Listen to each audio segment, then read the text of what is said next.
Well, good morning to everybody. Greetings and salutations to everybody out there in YouTube land. I'm your host once again, Dan Thornton. I want to thank you all for making a little time out of your mornings and jumping into the morning show on Lions Talk Live. Here we are, Saturday, the day before the game, and what do you know? The Lions may be as healthy as they've been in a really long time. I'm sure most of you guys have already seen the comments and the chatter yesterday. Yes, we know Jonah Jackson's going to be out, Montgomery's going to be out, but man, the rest of the team's starting to look pretty good. It looks like Pascal's going to be back, Gibbs is going to be back. Just the majority of the team who's injured, who can return, are going to line up for us, and that's just a great thing because, in my opinion, going into this game, we win this game, we're going to trounce the Raiders on Monday Night Football, and beyond that, hey, you get the bye, everybody gets a little bit more healthy. The Lions do indeed have one of the more favorable schedules the rest of the way. All right, let's see. Burgs, good morning. Hey, hope you're having a good one and just getting up and getting ready. So if you're watching this show today, you know that Lions Talk Live, we just crossed our 1-year anniversary about 2 weeks ago. And I'm going to say this. Thank you all for all the help you do to help make this channel happen. We are now officially pushing for 37 subs, we need about 41 more subscribers. So if you haven't yet subscribed, please, if you got a second, go ahead and hit that subscribe button, the thumbs up, like button, whatever you want to call it, and go from there. Also, real quick, just to get this out of the way so we can get on to the show, if you're looking for, anything to buy in real estate or sell in real estate, the state of Michigan, Upper Peninsula, Lower Michigan, whatever it may be, Detroit, Ann Arbor, Lansing, you get the idea. Anywhere in the state, give me a call. I've been a realtor in one capacity or another for over 30 years, and let me use that experience on your behest. I'll be able to help you save money over any other realtor in the state on purchasing or selling property. So if you got a free moment, you want to talk, give me a call, 269-998-2384. Shoot me a text as well. All right, so let's get back onto the show. We all know that this is not going to be an easy game by any stretch of the imagination. Yes, if you watched the prediction show yesterday, you're aware I'm picking Detroit to win by about 10 points. But the reasons for that, doesn't mean we're going to win. If Detroit comes out, they lay an egg, they turn the ball over a couple times, I really think that's going to make it difficult for us. 2 or more turnovers, we're going to have a real tough time winning.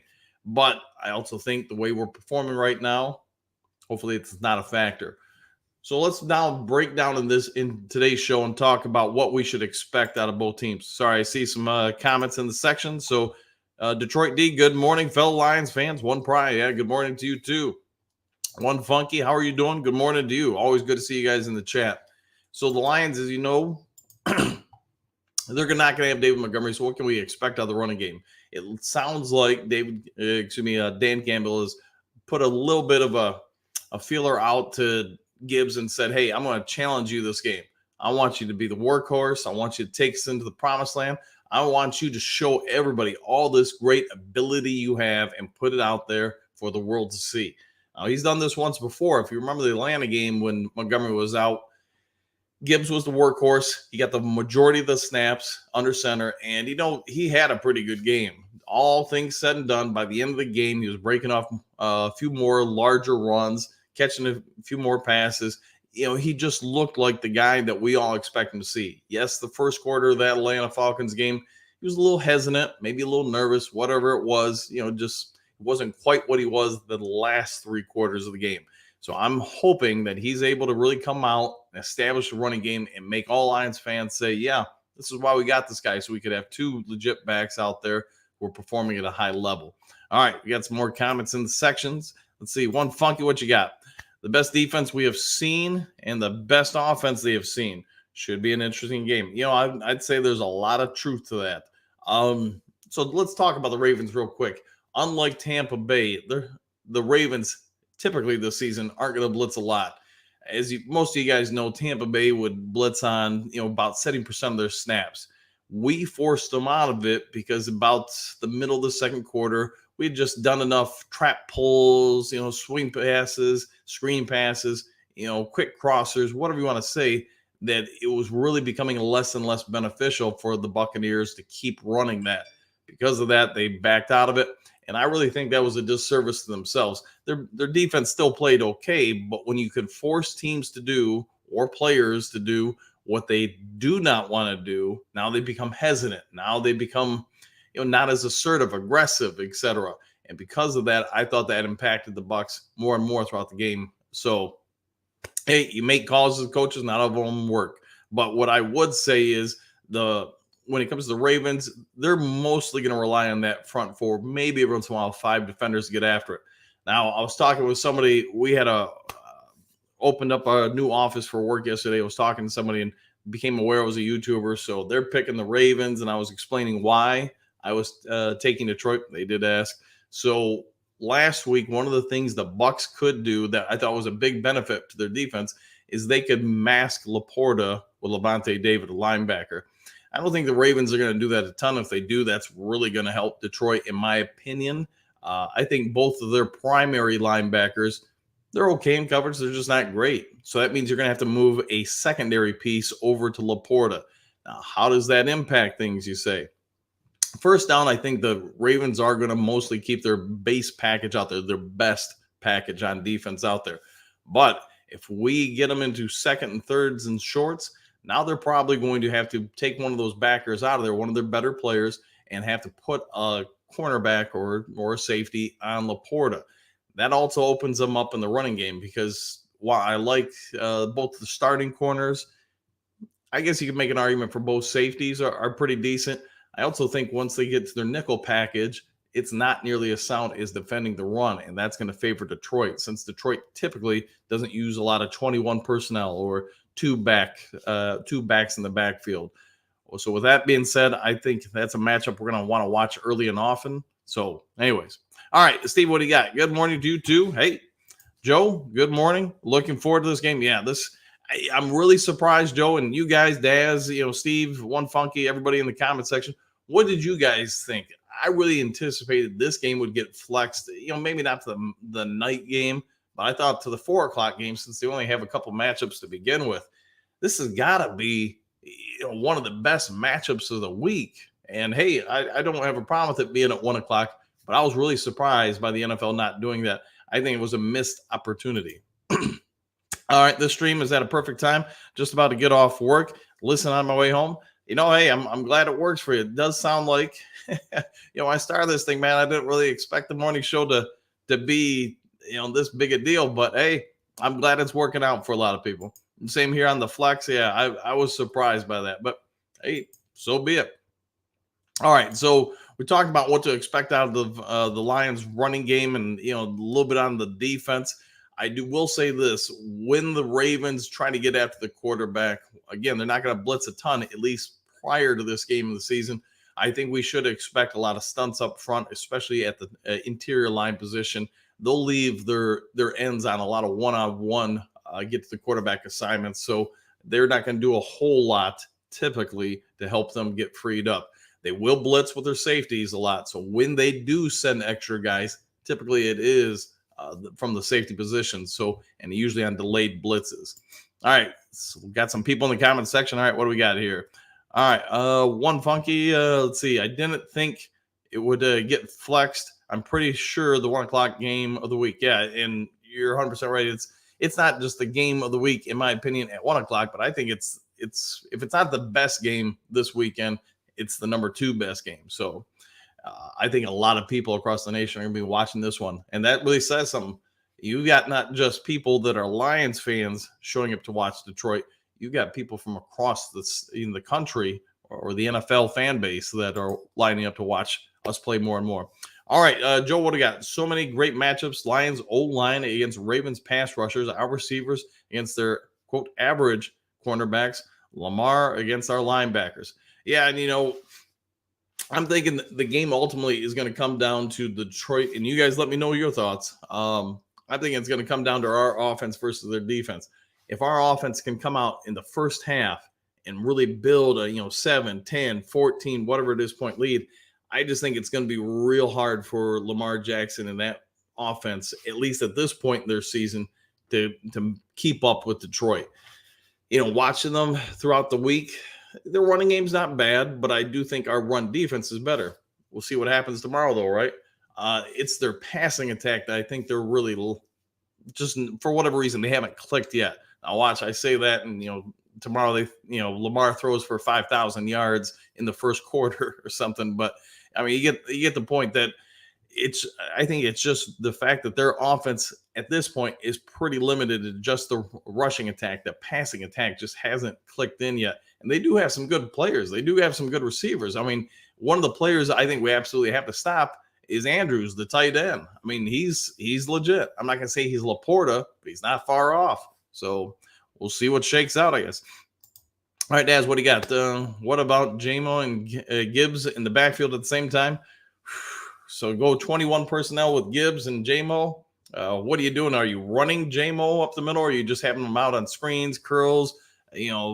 Basically have him be a wide receiver, but out of the backfield. If you do that, man, you can probably catch some teams off on a few plays there, because there ain't no linebacker in this league who's going to keep up with Jameson Williams.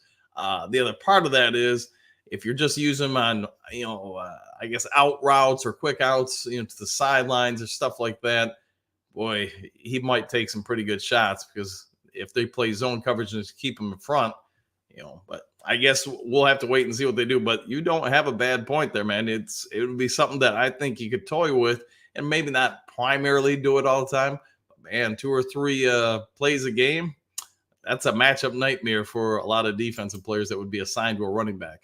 All right, Branch will help. 100% agree, Robert. Yeah, it's good to see that he's back. Gibbs is back. It sounds like Pascal might be back, and I was really thinking he'd be another week or maybe after the bye, but it sounded like more and more he may be active come tomorrow.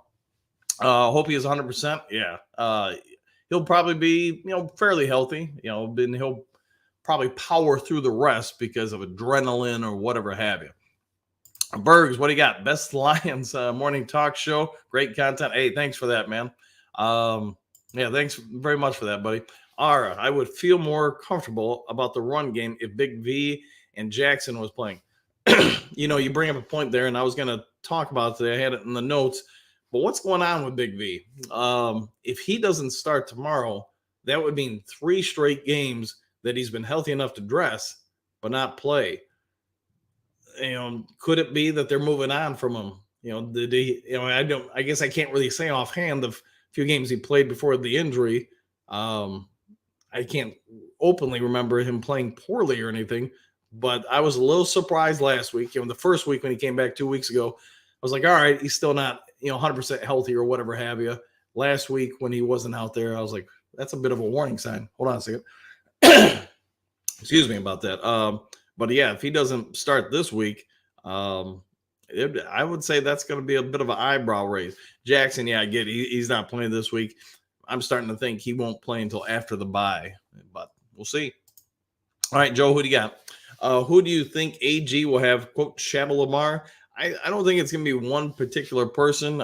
Like we've talked about this week, I'm expecting, based on what we've done this season to mobile quarterbacks with a blocking assignment, or what we're asking out of the pass rushers. So if you've noticed, like the games we went nuts with, say, Atlanta with sacks, Green Bay with sacks, it's not that neither one, Ritter or Love aren't mobile, but the Lions clearly weren't worried about those guys getting out and running all over them. So how they were using the defensive front in those situations is a lot different. They were doing a ton more stunts, moving personnel around to specifically beat offensive linemen and get to the running back. Now you think back to Kansas City, or I don't know, last week's game, even with Mayfield. Everybody's like, man, we got pressure, but we didn't get sacks. Now let's look at why that happens. So we talked about it this week, where the Lions, what they're doing is they're having both interior rushers not try to beat their guys. They're specifically going right at the center to mash him up. What's that forcing other offensive lines to do is, now that the center is being asked to block 2 people, they're having both guards jam press into those 2 interior tackles, or whoever, I guess, is inside coming after them. So now these 2 are specifically having to get blocked by 3 people. That means teams are leaving both tackles in one-on-one situations with our outside rushers, whoever it may be, but defensive ends, linebackers, whatever. What Aaron Glenn is asking those guys to do is step out and then in. So now there's no spots for a mobile quarterback, a real scrambler like Lamar, to run up the middle or shoot a quick gap to get out and cause the issues for the defense. Now the quarterback can only go out and away, and they've done this, like I said, a couple weeks in a row against more mobile quarterbacks. It's stopped a lot of our ability to get quick sacks, but it's taking away, like I said, the immediate rush lanes. The quarterbacks can only scramble out and wide. And because we're playing a lot more zone coverage this year than, say, the last 2 years, that's allowing, say, like Brian Branch or Anzalone or Barnes or Campbell to keep eyes in the backfield on a mobile quarterback and take an angle to beat them. There's very few people on this planet who are going to outrace Lamar Jackson who are playing in the NFL in a straight line. But if you're asking him to take angles to be able to beat them, that's something different. And I talked about this a little bit yesterday, the idea of a spy. I don't think the Lions are going to have specifically one person on them, but I think they're going to have, because of zone coverage and everybody backpedaling, they're going to have a few people responsible for them. Rich Gannon brought it up a couple of days ago when I watched him. He was like, does he think spies are effective? No, but the one thing it does do to a quarterback is the quarterback, once you've established that there's spies there, the quarterback's always aware that he's there. So when they get out of containment, break tendency, get out to run, they're aware that there's somebody, A, in their passing lane, and 2, your eyes now go off downfield and the receivers, sometimes, not every play, but you start looking for that person, which obviously takes your eyes off of what your offense is doing. So good question there. Very good question there, Joe. Hopefully I didn't go on too long about that. T, what do you got? The Lions are very solid and Goff is consistent. It's not one huge game, then an off game. That was Stafford. I think all Lions fans love Stafford when he was here. Why wouldn't you? I mean, the guy threw his body around, did everything he could to help the team win. Unfortunately for him, to your point, I believe he was either, a lot of the times, he was either hot or cold. And I'll probably go to my grave thinking this.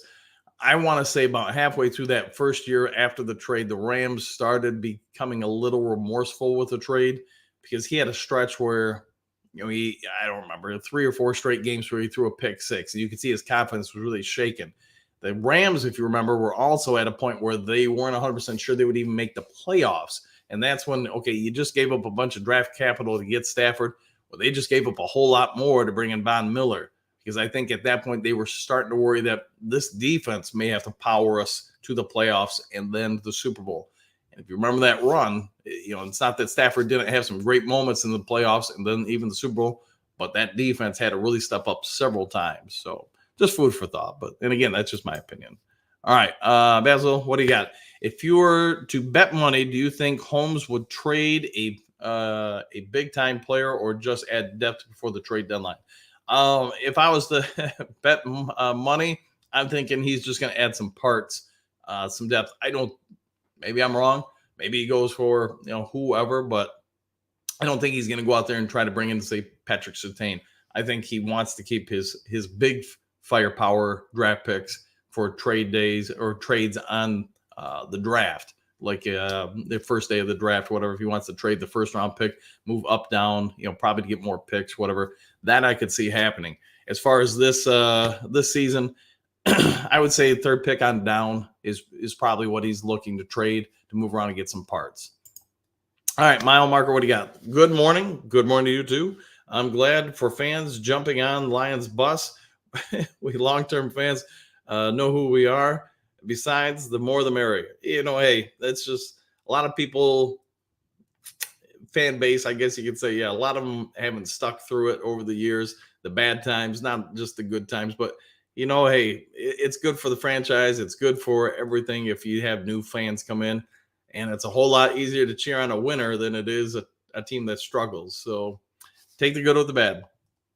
K Drum, what do you got? Laporta, ain't no Andrews. They're a little different. Yeah, and you're right. Not yet, at least. Yeah, I would agree with that.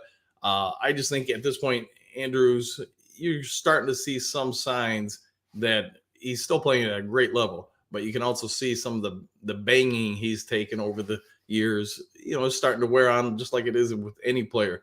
That's why players, once they get to about 25, 27 in the league, it's not that they aren't still good and solid, but also think about if you came into the NFL when you were 20 or 21. There's a good saying I think that goes around with college football and pro football. When a player leaves a game, it's like they've been in a car crash. So think about how many car crashes in Andrew's case or Lamar Jackson's case they've been through during their career. And that just has an accumulative effect. Bill Parcells had a great saying. I always remember it, and we use it for years to come. Once the tread starts coming off the tire, no matter what they do, it ain't coming back. They can make it better, but they can't put that tread back on the tire. And that's just kind of my thinking with a lot of players. Enjoy them while they're good and young. Enjoy them while they're fresh to the league, because every year they're going to have a few more car crashes on that body. All right, what do you got, Steve? Andrews has played at a high level for a couple years. Might be the best not named Kelsey or Kettle. Yeah, I would agree. I would agree with that. He doesn't get talked about enough by any stretch of the imagination. Big B was playing great.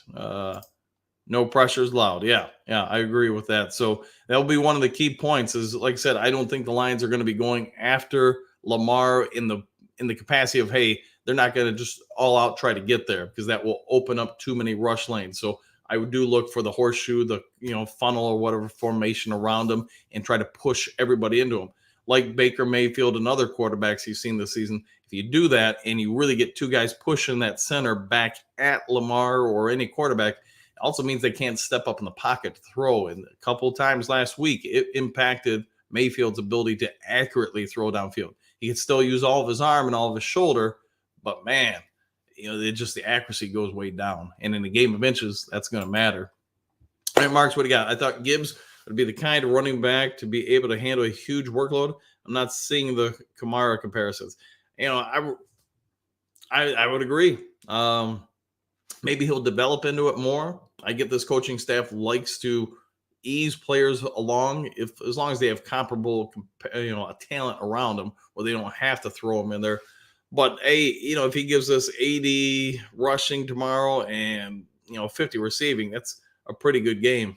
We'll see what happens. But I will say this against the Falcons, the second half especially, I thought he started shining and started showing people, hey, this is why you came and got me. And he had some moments against Kansas City too, to be fair, that I thought he looked pretty good. It's just he still seems a little hesitant. All right, T, what do you got? I'll be watching the TV with the sound down so I can listen to Dan Miller on the radio. Yeah, Miller does, I think, a pretty good job. If you're a Lions fan, I could understand why you'd want to listen to him over the national broadcast crew. It's just, hey, he brings some energy to it, and he's good at his craft. Him and Lomas Brown, I think, have been a big win for the Lions. All right, Bergs, give it time. Gibbs will be fine. He's still getting comfortable in this offense. Yeah, I'd say there's a lot of truth to that. Robert, what do you got?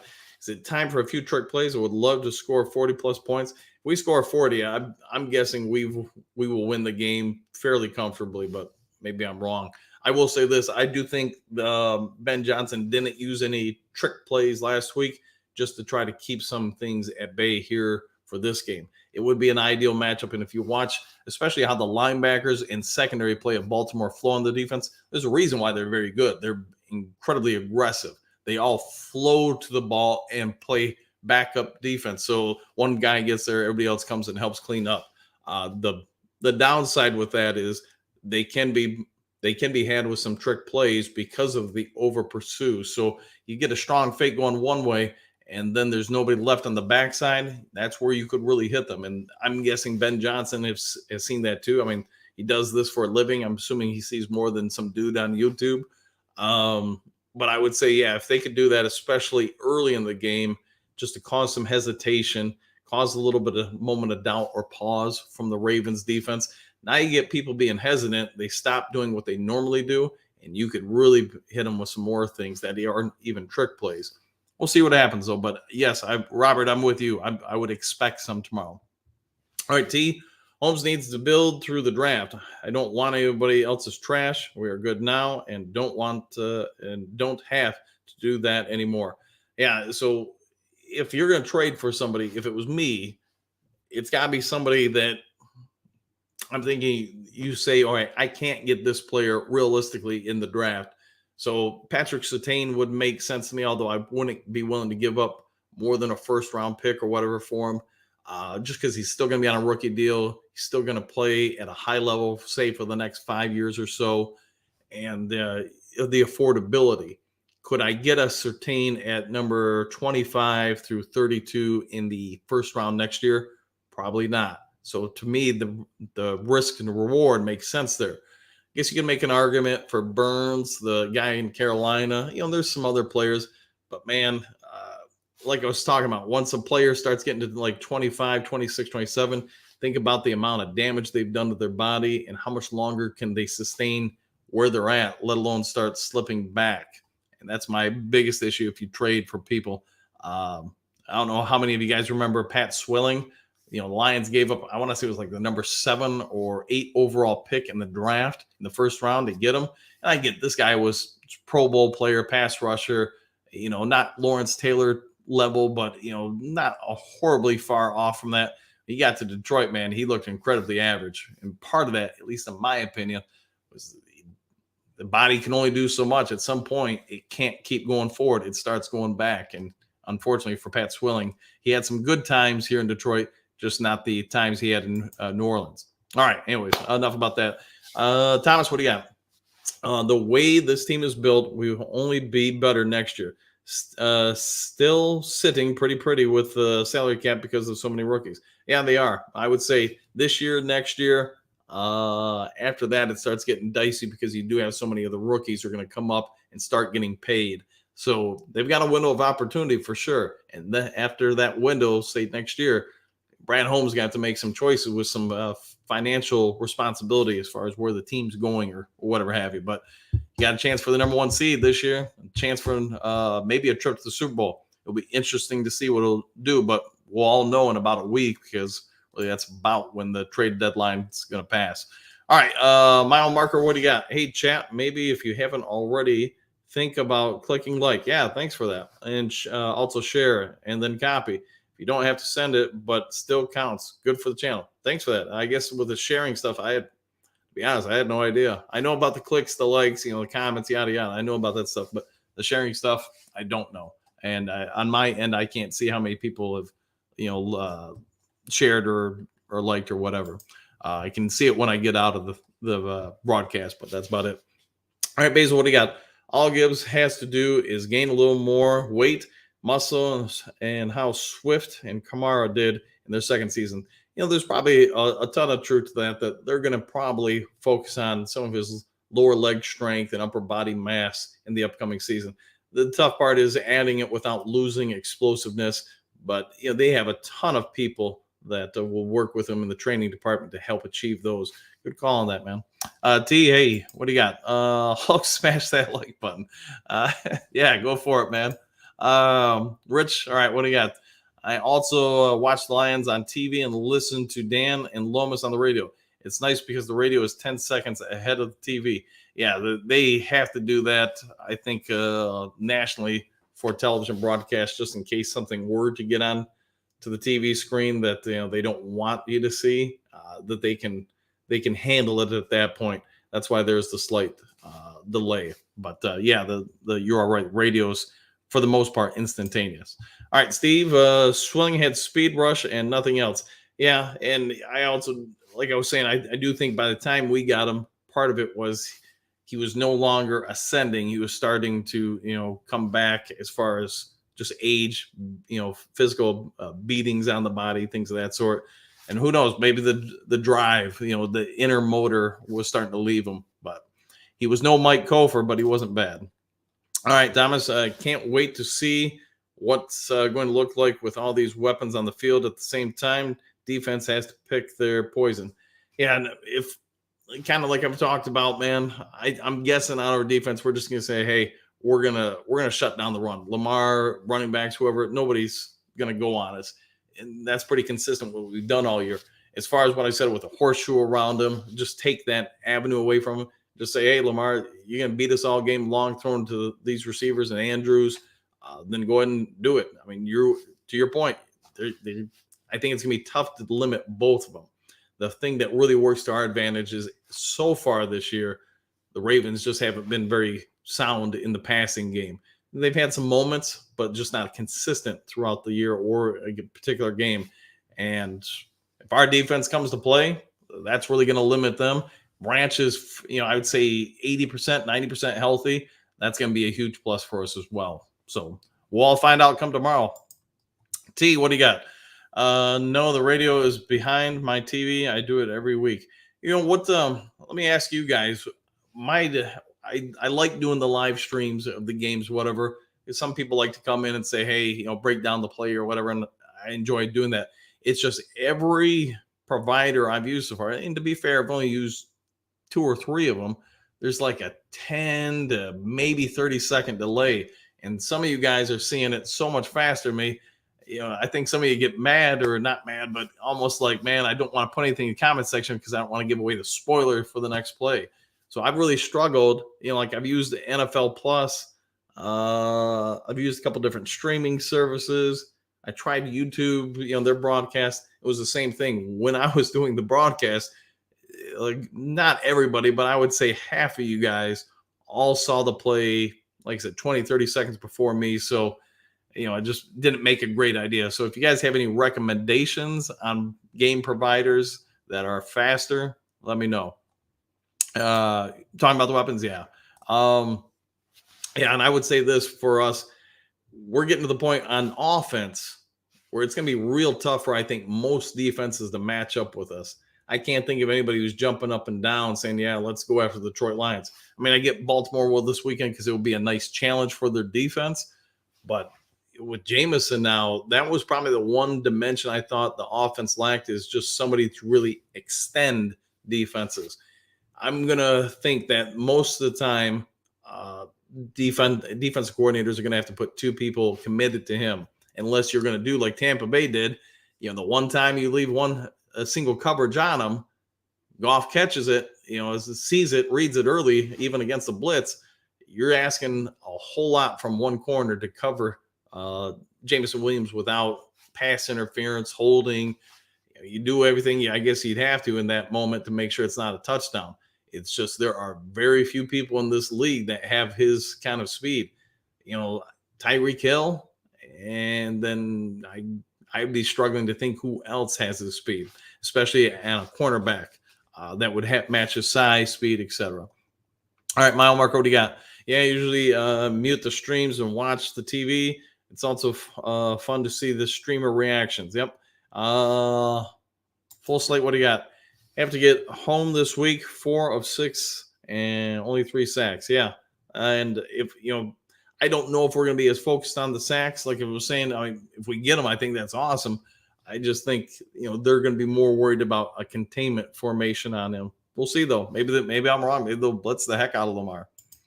Basil, the only reason I have hate living in the Upper Peninsula is they don't show Detroit Lions games, even if I live in Michigan.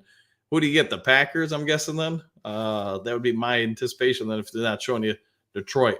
Hopefully you do have a good provider that gives you the games. If not, send me a direct message. I know how about this? I know there are some links where you can watch any NFL game, but you are probably going to get the feed about 30 seconds later than when it actually is happening. So, T, my score is Lions 25, Ravens 20. I am out. Have a blessed day. Good job. All right.